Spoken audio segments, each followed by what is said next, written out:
Bien, vamos a conversar el día de hoy sobre los contratos estándares internacionales de la construcción en la nueva Ley General de Contrataciones Públicas, la Ley 32069. Este pequeño webinar, esta sesión, estará básicamente distribuido en tres etapas. En primer lugar, veremos el marco general de los contratos estándares internacionales de la construcción. Luego conversaremos sobre los Project Delivery Systems, que son los sistemas de entrega de proyectos, por cuanto son muy importantes a fin de determinar qué tipo de contrato estándar requiere el proyecto utilizar. Y luego aterrizaremos puntualmente en las estructuras básicas de los contratos FIDIC y NEC. Al ser estos los contratos que la Ley General de Contrataciones Públicas ha, en primera oportunidad, establecido como eh, autorizados para ser utilizados por las 3.000 entidades aproximadamente que hay en el país. Solamente como un tema de introducción, para saber que en la cadena de abastecimientos nos encontramos en esta oportunidad en el tercer componente, lo que sería la gestión de adquisiciones.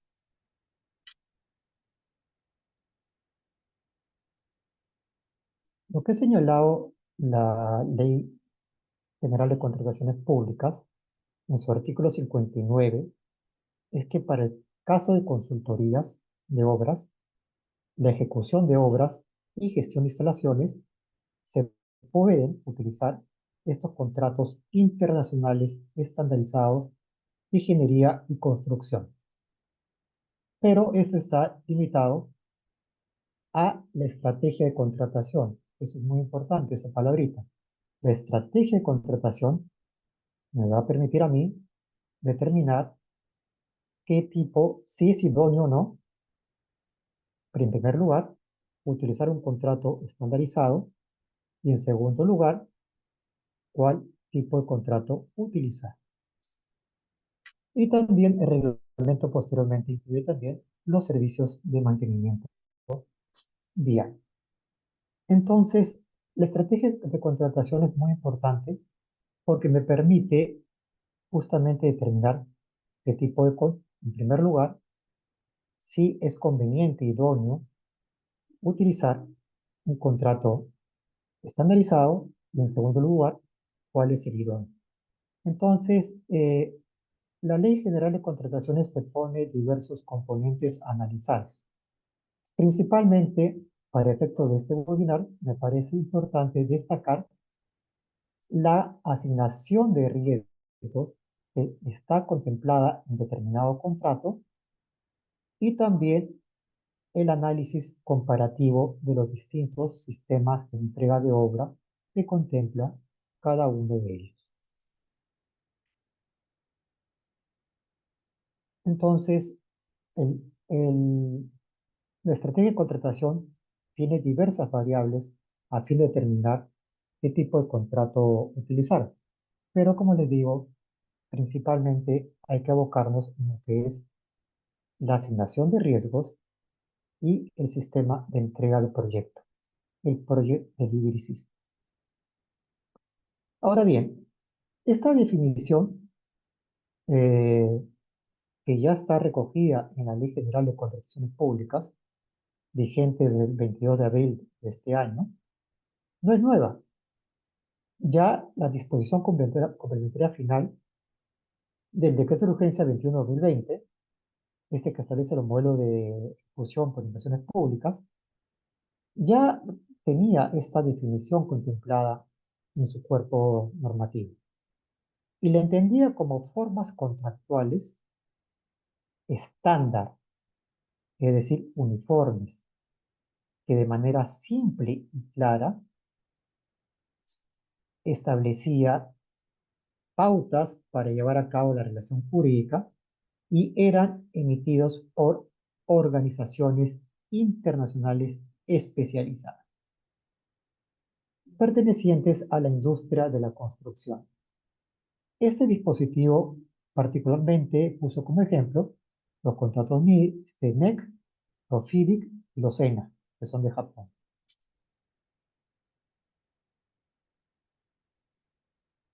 En el mismo sentido, también la ley de contrataciones, ya 5 años después, también recoge básicamente el mismo concepto: contratos estandarizados emitidos por organizaciones internacionales del sector construcción. Sin embargo, añaden algo, un plus importante, que para que estos contratos puedan ser utilizados en el marco de una contratación pública bajo el ámbito, bueno, por entidad pública, eh,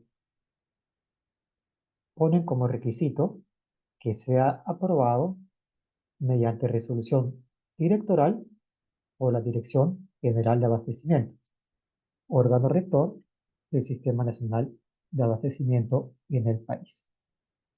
Y así, mediante una resolución directoral de este año, la 11-2025, la DGA aprobó dos instituciones, contratos de dos instituciones, específicamente de la FIDIC, como veremos más adelante, Federación Internacional de Ingenieros Consultores, y de la NEC. Esos son los dos instituciones internacionales de ingeniería y construcción sobre los cuales se han aprobado contratos modelos estándar en la actualidad. Y eso no es extraño, que se hayan aprobado justamente los contratos NEC y FIDIC en esta primera etapa, en esta primera oportunidad, por cuanto estos contratos ya han sido manejados de alguna u otra forma en varias oportunidades en el país. Básicamente, por dar un ejemplo, los contratos de préstamo que están excluidos pues, de la ley de contrataciones, antiguo en el artículo 4 y la nueva en el artículo 7, y en los contratos de gobierno a gobierno. Recordemos que bajo estos contratos de préstamo, bajo el cual un organismo financista internacional, llámese BID o BM, o el BIRF, BM que pertenece al BIRF, eh, las entidades compran bienes, productos o servicios fuera del ámbito de la ley de contrataciones y lo hacen con los contratos que ellos tienen bajo su alcance. Y estos están diseñados bajo la forma del contrato BID, perdón, bajo la forma del contrato FIDIC, ¿ok? Se le conoce como libro rosa, que es una forma de libro rojo armonizado. Y eso lo veremos ya más adelante, depende cómo estemos de tiempo y cómo siga la salud de este servidor. Y en el contrato G2G, pues tenemos diversos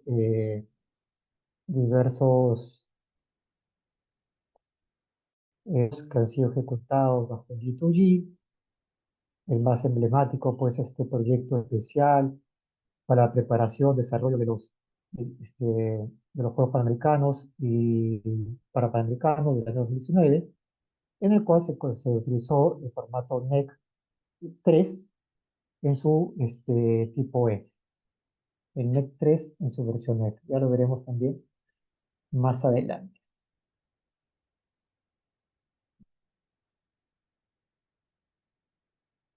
Entonces es importante preguntarnos por qué existen los contratos estándar internacional de construcción y cuáles son las ventajas en su aplicación.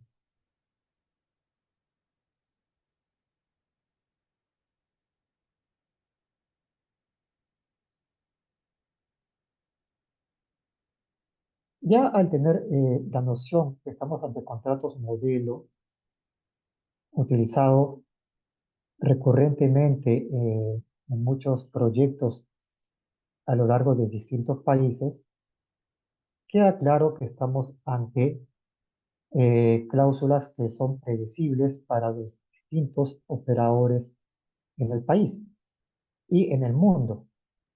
Es decir, la experiencia adquirida a lo largo de los años por estos contratos y el perfeccionamiento de los mismos se ha ido desarrollando año a año.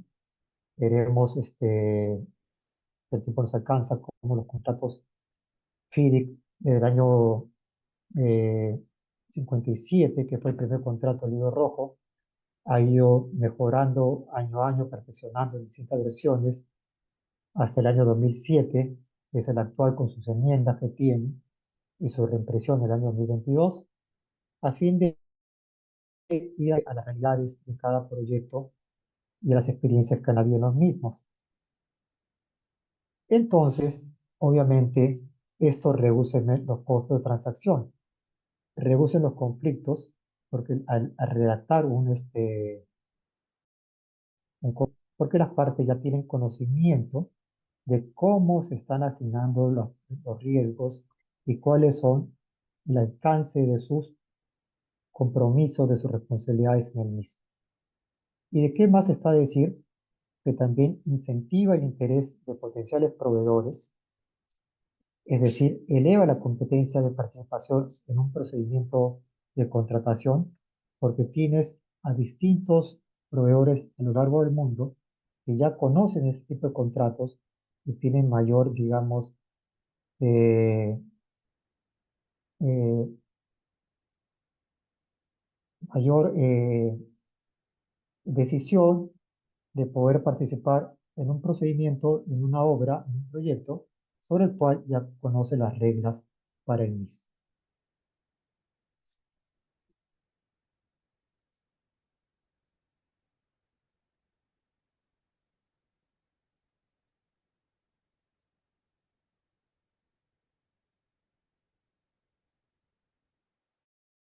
En el sistema de proyectos internacionales hay distintos tipos de organismos internacionales que emiten a fin de promover las buenas prácticas en obras y construcción, contratos modelo distintos. El que se use uno u otro en determinado proyecto internacional dependerá, como les digo, de la estrategia de contratación que tenga cada propietario del proyecto para establecer cuál es el que cree que le convendrá más al mismo. En el país, como les he dicho, por un tema ya normativo que establece que es la DGA quien determina qué tipo de contratos son, se ha establecido el contrato NEC y el contrato FIDE. Entonces, como les digo, la estrategia de contratación, ya lo he repetido antes, es muy importante para determinar si utilizo un contrato estándar internacional, en primer lugar, y en segundo, si he determinado que es conveniente utilizar uno, ellos es más conveniente a mi proyecto. Esto también lo recoge la ley de contratación pública y su reglamento, en los artículos 49 y 2019, cuando recoge pues que hay que analizar la complejidad de cada proyecto, la asignación de riesgos que se debe asumir, etcétera, etcétera. Todo ligado al sistema de entrega del proyecto, al Project Delivery System.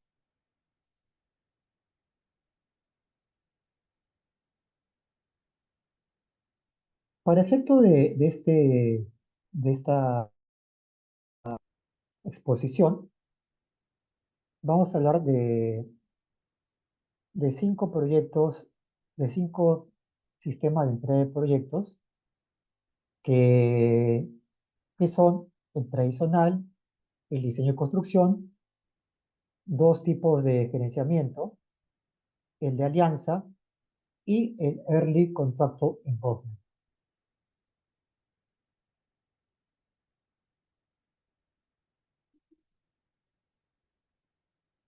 La importancia de escoger el sistema de entrega de proyectos es que esto me permitirá establecer cuál es la estructura de relación entre el propietario y el contratista.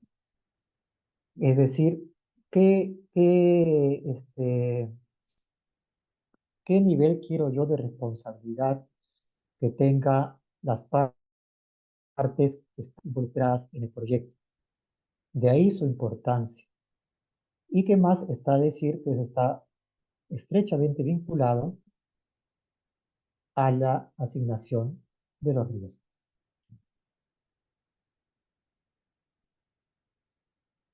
Aparte de las pautas que les he dicho previamente, establecidas ya normativamente, considero que sí es importante tener en cuenta qué tipo de proyecto deseo hacer, la magnitud de este proyecto. No es lo mismo hacer, pues, de repente, una obra como un colegio, a hacer un satélite o aviones. ¿Cuál es la capacidad económica que yo tengo para hacer ese proyecto? La experiencia previa que tengo para hacer este proyecto. ¿Podré hacerlo solo o necesitaré de una asistencia técnica que me acompañe para realizar el mismo? Y también, ¿qué riesgos estoy dispuesto yo a asumir? ¿Qué riesgos estoy dispuesto yo a trasladar? Lo cual está íntimamente también involucrado a mi capacidad económica, porque más está decir que mientras más riesgos traslade yo al contratista, es muy posible que los costos sean trasladados al precio.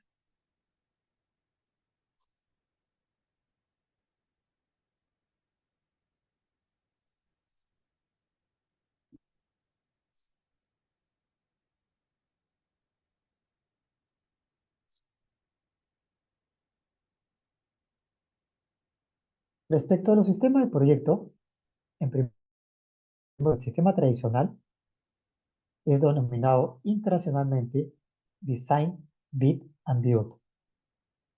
Design, porque primero se hace la ingeniería de la obra.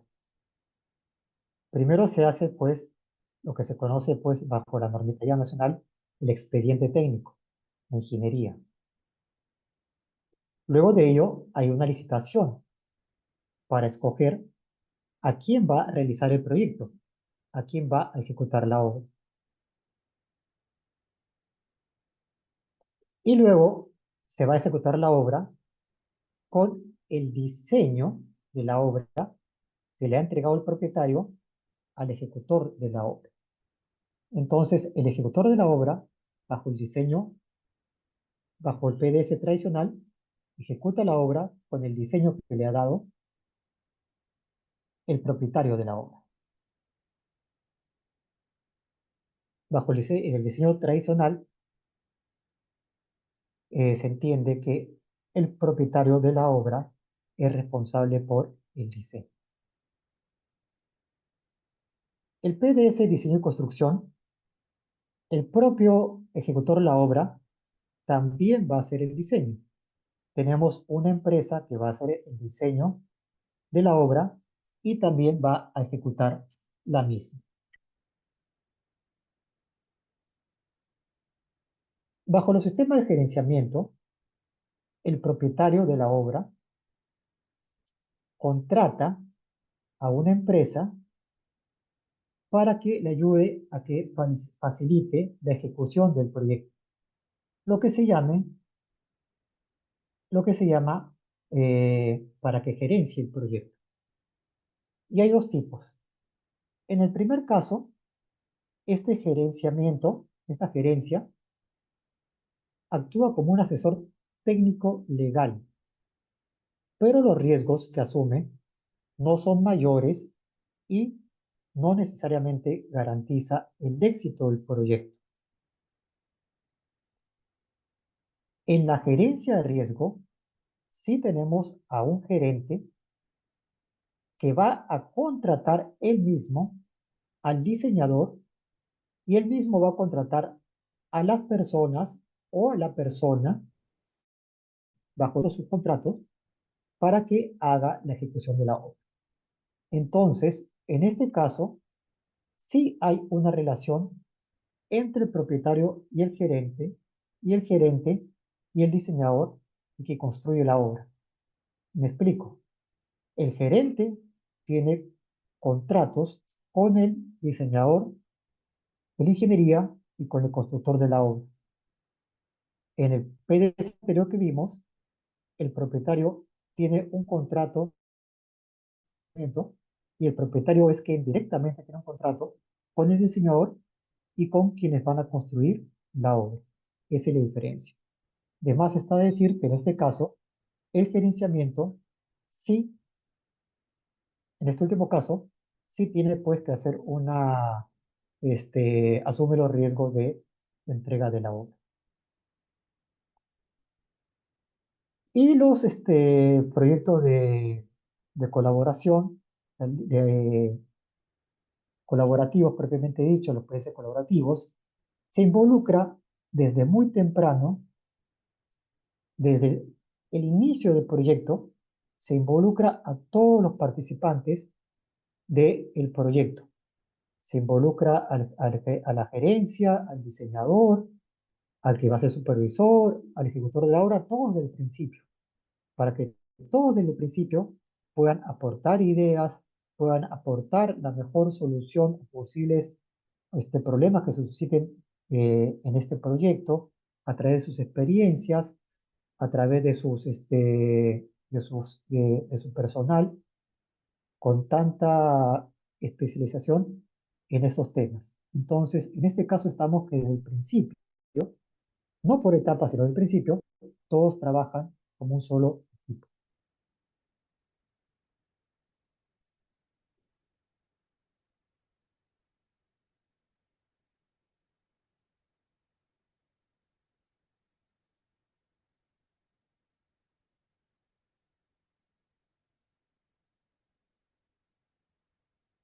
Un segundo, por favor.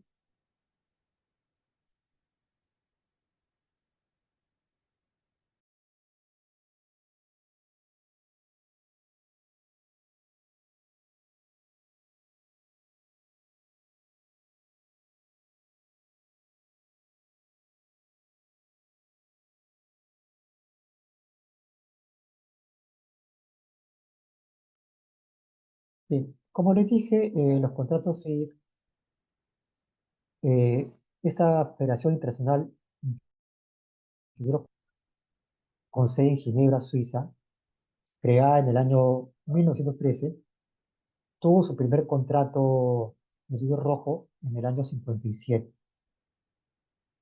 Y poco a poco ha ido generando y perfeccionando a través de distintas ediciones. Eh,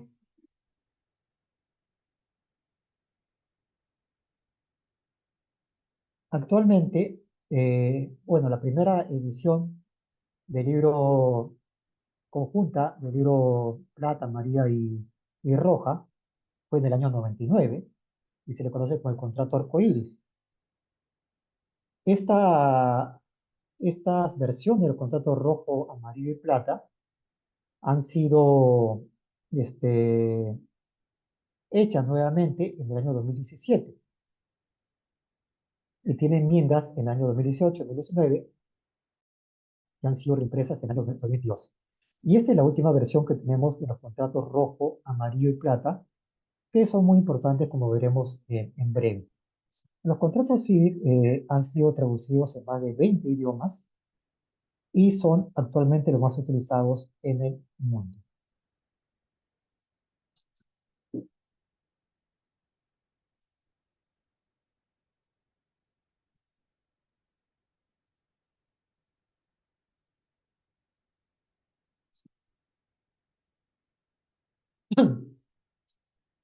Perdón, hago un poquito de tos. Voy a parar un segundo nomás, por favor.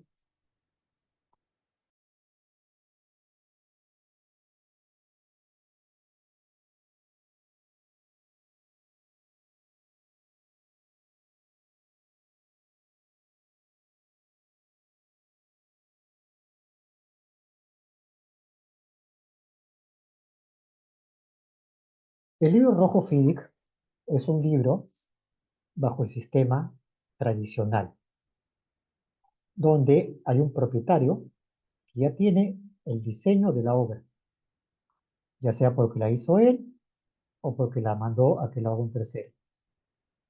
Y el propietario le da el diseño al contratista para que el contratista haga el diseño, perdón, para que el contratista ejecute la obra según el diseño que le ha aportado el propietario. La cláusula 4.1 del libro rojo FIDIC dice que el contratante, perdón, dice que el contratista no es responsable del diseño de la obra. Y esto responde a un sistema tradicional, porque el diseño de la obra es aportada por el propietario del proyecto.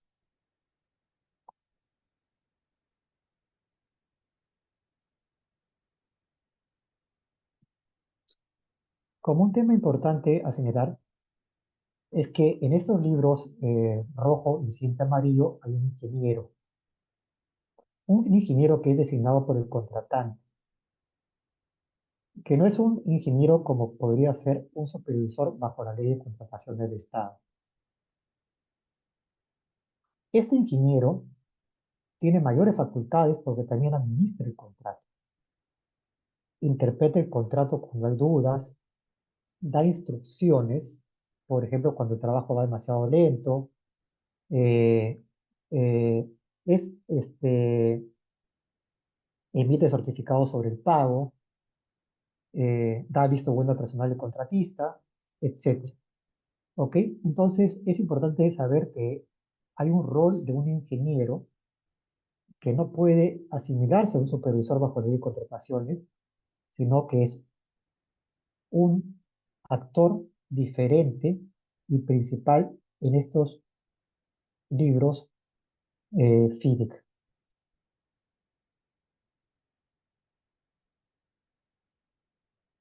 En el libro amarillo, la empresa, la misma empresa, va a hacer el diseño y va a hacer la construcción de la obra, en el libro amarillo de FIDIC. Bajo el libro plata de FIDIC, también la misma empresa hace el diseño. También la misma empresa hace la construcción de la obra. Pero en este caso, el riesgo que asume este contratista es mayor, porque inclusive va a asumir los riesgos de la información brindada por el contratante, por el propietario. Por ello, se dice que tiene que revisar inclusive la información que le da el propietario, salvo algunas excepciones que ya recoge ese contrato libro plata. Y hay también otro tipo de contratos, por ejemplo, el libro verde, que está hecho es como un libro rojo, sistema tradicional, pero cuando las obras son de menor envergadura, más repetitivas. ¿Ok? El libro Esmeralda se hace para obras específicas tipo subterráneos, metros, temas que tienen que ver con suelos. El libro azul está pensado para obras marítimas. El dorado para obra y operación, lo que podremos entender como una concesión. El libro blanco es para la consultoría, para los servicios. Ha sido contrato de supervisión, contrato servicios, el diseño. Y el libro rosa es una versión armonizada del libro rojo que utilizan los bancos multilaterales de desarrollo.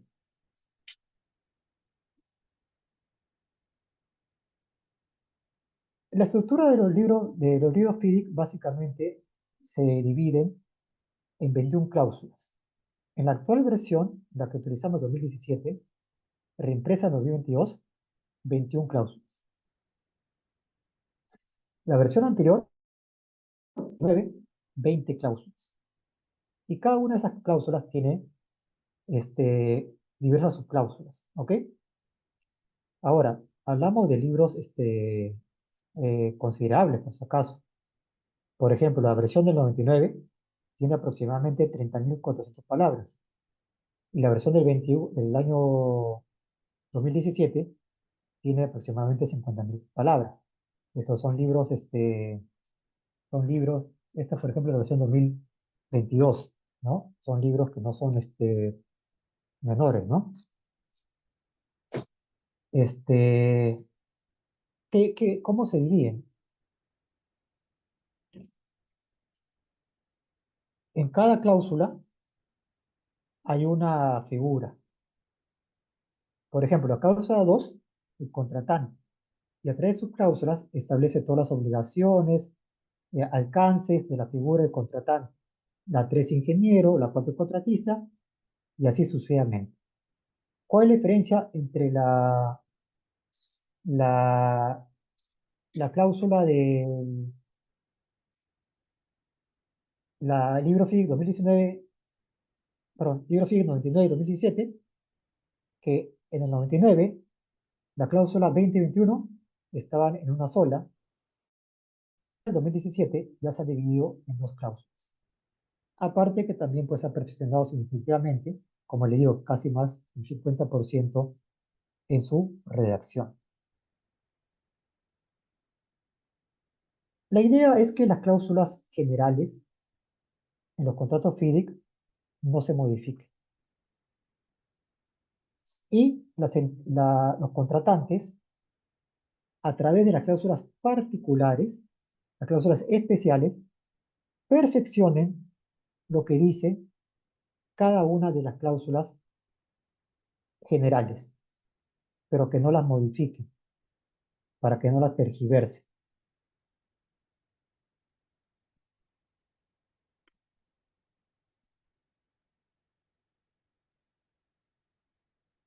Y lo recomendable de estos libros FIDIC es que tienen guías. El libro rojo, amarillo y plata tienen guías para su correcta formulación. Hay una guía en el año 2000 que te establece las tablas entre rojo, amarillo y plata, para que uno sepa cuál es el mejor para su proyecto. Entonces es bueno utilizar las guías para un mejor desempeño en la búsqueda de la idoneidad de cuál libro utilizar para mi proyecto.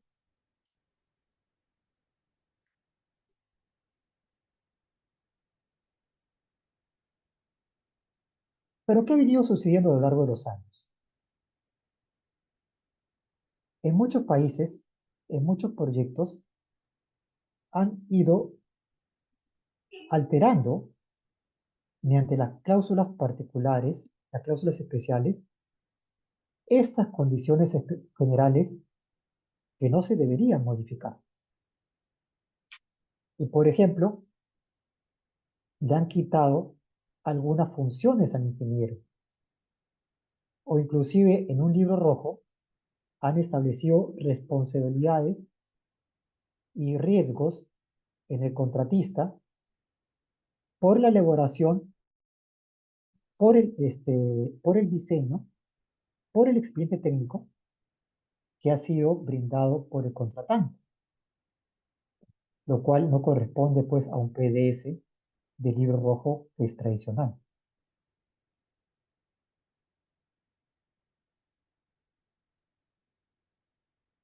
Ante estas distintas tergiversaciones de los contratos FIDIC,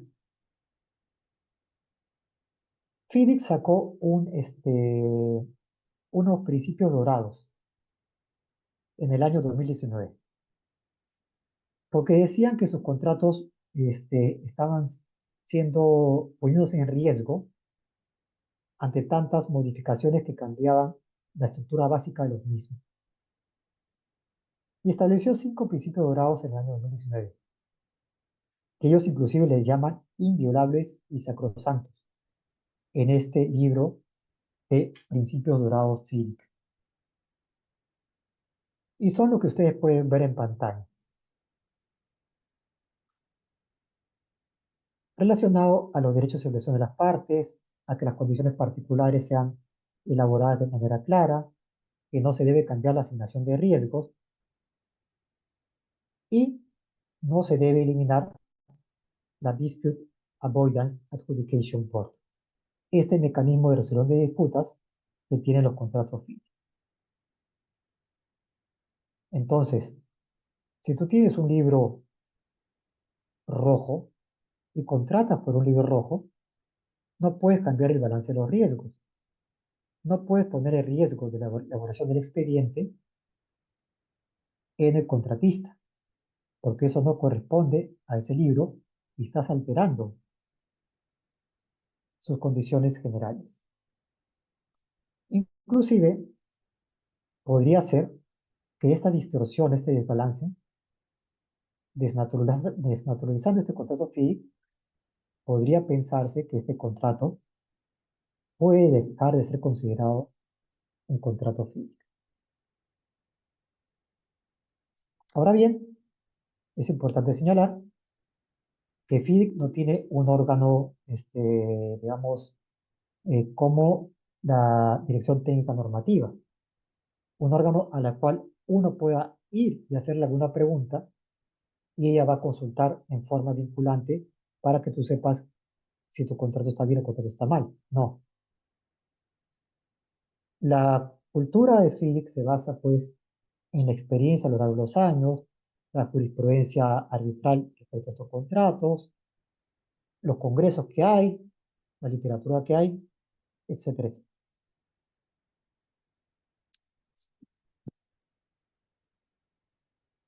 Ahora vamos a ver someramente cómo se estructuran los contratos NEC. Denme un minuto, por favor.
El primer contrato NEC, el primer libro, se hizo en 1993.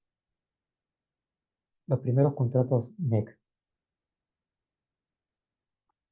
Al año siguiente, hubo un estudio en Reino Unido sobre las deficiencias del proyecto de obra, por qué se demoraban tanto en Reino Unido la ejecución de la obra, y se hizo un libro a cargo de Michel Latham, que se conoce como el reporte Latham, Construction Team.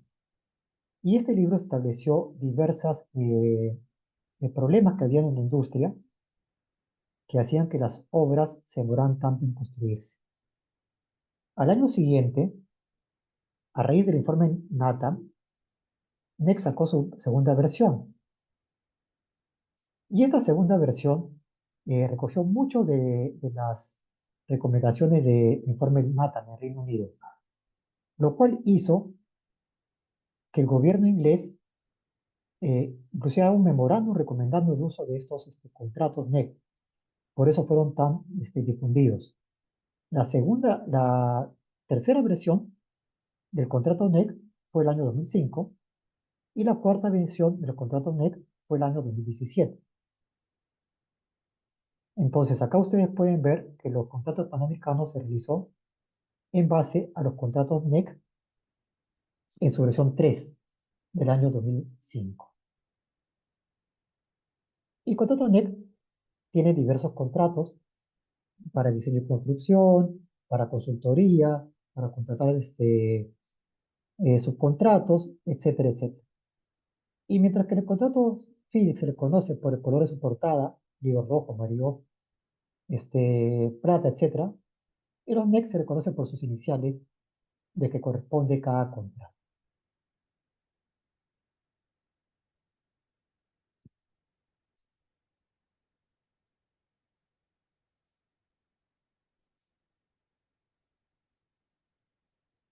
La estructura básica de los NEC es que tiene cláusulas esenciales, 9, que no se deben alterar. Tiene opciones principales que van de la A a la F. Estas son las cláusulas esenciales que no se deben alterar. Tiene opciones principales de la A a la F, que son como modalidades de pago. ¿Ok? Eh, Suma alzada, precios unitarios. La opción que se utilizó para los contratos NEC, por ejemplo, en los panamericanos, fue la opción del contrato de gerencia, que ya vimos previamente, que fue la opción F. Por esos contratos de los panamericanos se llama contrato NEC, versión 3, el año donde se creó 2005, y opción F, porque fue la opción que se utilizó en el contrato de gerencia. Luego hay tres opciones para solucionar controversias y luego vienen las opciones secundarias. Hay distintas opciones secundarias hasta la Z para que uno pueda utilizar la cláusula que uno quiera. Uno puede escoger una, si quiere no la escoge. Por ejemplo, cláusula de garantía, de bono de éxito, etc. Y la última, la opción Z, en la cual si hay una cláusula que no está ahí, uno puede utilizarla. Entonces, las cláusulas se llama contratos modulares porque son como rompecabezas. Tú sí o sí utilizas las 9 opciones esenciales. De las opciones principales de la A a la F, como, entre comillas, modalidad de pago, porque también es un sistema también, utilizas una de la A a la F. Una forma de las tres de solucionar controversia y las que tú quieras de las opciones secundarias. Si no está lo que tú quieres, lo pones en la opción Z. Esto es justo lo que les acabo de decir. Y bueno, doctora, doctores, para decirles, por último, la resolución directoral, la 11-2025 de la DGA, ha establecido cuáles libros de FIG se pueden utilizar y cuáles libros de NEC se pueden utilizar. Y también establece la 14ª disposición complementaria transitoria de reglamento, de contratación pública me refiero, que mediante resolución directoral de la GEA se va a establecer cuáles son las entidades piloto que van a poder empezar a utilizar estas normas.